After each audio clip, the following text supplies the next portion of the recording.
विरासती भरिसां केस्ट्रो विघे वधीक हिकी घर जूं 2 मासूम भेनरूं फोत। हिकु ॾींहुं अंदरि फोती ॿारड़नि जो अंगु वधी 3 थी वियो। साॻी ॻोठ में 10 खां वधीक ॿारड़ा गैस्ट्रो ऐं डायरिया जी बीमारी में मुख़्तलिफ़ इस्पतालनि में पियल। ॻोठ हबीबुल्ला बिरोही वासी ॻोठाणे मोहम्मद मुराद बिरोही जूं 2 मासूम न्याणियूं 4 साला अलीमा ऐं 28 साला विजय गैस्ट्रो विघे फोत थी वियूं।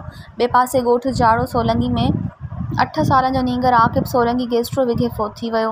ॻोठ हबीबुल्ला बिरोही में गैस्ट्रो डायरिया जे मर्ज़ में मुब्तला मासूम ॿारड़ा जमीला बिरोही बहार बिरोही समेत 10 खां वधीक ॿारड़ा मुख़्तलिफ़ इस्पतालनि में इलाज हेठां आहिनि। ॿिए पासे ॻोठ जाड़ो सोलंगी में 20 खां वधीक ॿारड़ा तोड़े औरतूं वबाई मर्ज़ में मुब्तला आहिनि, जिन मरीज़नि मां कुझु ॼणनि जी हालत नाज़ुक ॿुधाई पई वञे। इन सिलसिले में ॻोठाणनि मोहम्मद कासिम बिरोही, बशीर बिरोही ऐं ॿियनि जे अॻवाणी में सिहत खाते ख़िलाफ़ सख़्त एहतिजाज कंदे चयो त ताज़नि बरसातुनि बैदि मच्छरनि तोड़े मक्खियुनि जो आज़ार वधी वियो आहे, जंहिं करे मासूम ॿार तोड़े वॾनि में मुख़्तलिफ़ बीमारियूं फहिलिजी वियूं आहिनि। पर सिहत खाते जी टीम अघूर निंड आहे। हिननि सिंध हुकूमत खां मुतालबो कंदे चयो त असांजे ॻोठनि में सिहत खाते जी टीम मोकिले मासूम ॿारनि ऐं मरीज़नि जूं हयातियूं बचायूं वञनि।